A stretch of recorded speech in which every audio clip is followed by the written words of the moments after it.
Now, in yet another moment of bonhomie between the two leaders, Prime Minister Modi received a call from US President Donald Trump for wishes on his birthday eve as he turned 75 today.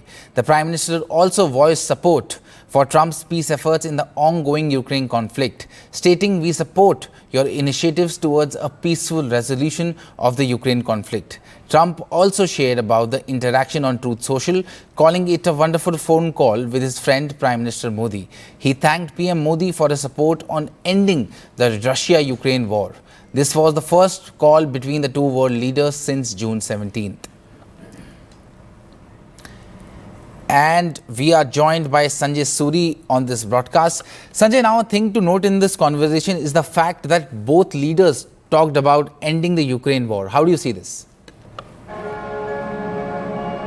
Well, for a start, this was a very helpful birthday message, and it has broken the ice, and the position between the US and India has been in a stalemate. It's been chilly. Almost at times it felt a hostile environment had prevailed.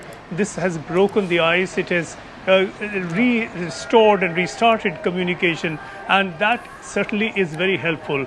But we have to recognize that this is a start. It's an icebreaker, which is not to say that it has advanced on substantive issues, but it has opened the doorway towards that kind of potential and promising resolution now.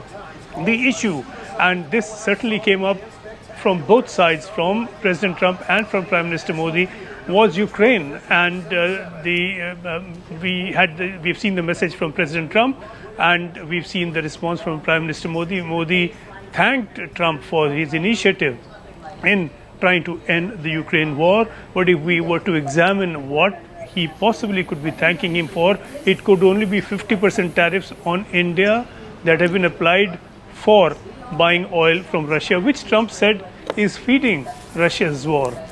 So that clearly is not clearly is not the initiative that Modi would want to thank Trump for. That clearly is not what Trump was talking about. But the fact is, this is a reminder that there is a serious difficulty between the two countries.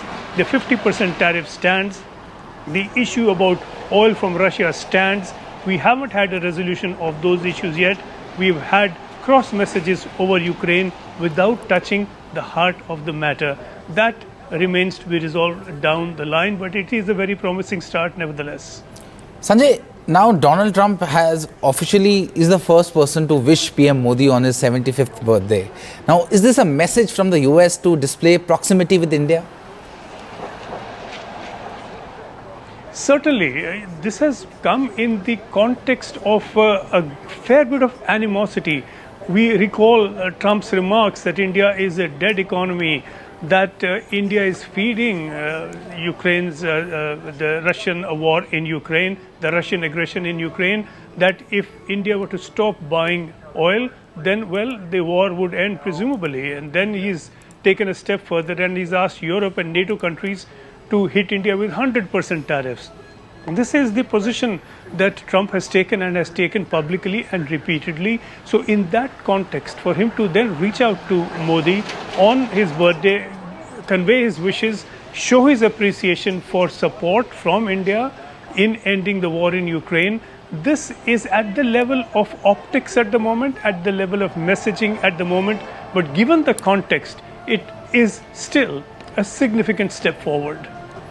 Right, Sanjay. Sanjay, now that US's chief negotiator is in India, is in New Delhi, and even Peter Navarro said yesterday that PM was not comfortable sharing the stage with China in Tianjin.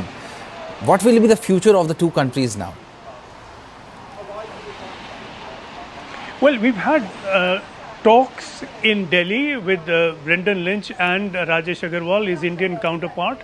But at the moment, we are told that these were not substantive talks, but talks about talking further to set the course for further talks to follow. That said, the talks lasted 7 hours, so this could have been certain to be more than just talking about talking. And the attempt will be to find some areas of commonality past the deadlock.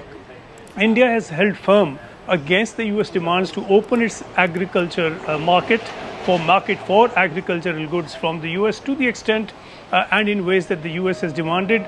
The US has also demanded opening up of the auto industry. These are two areas the Indian government has not been able to accept the US demands on, and therefore the question is what the agreement will be on. But certainly what we do have as a result of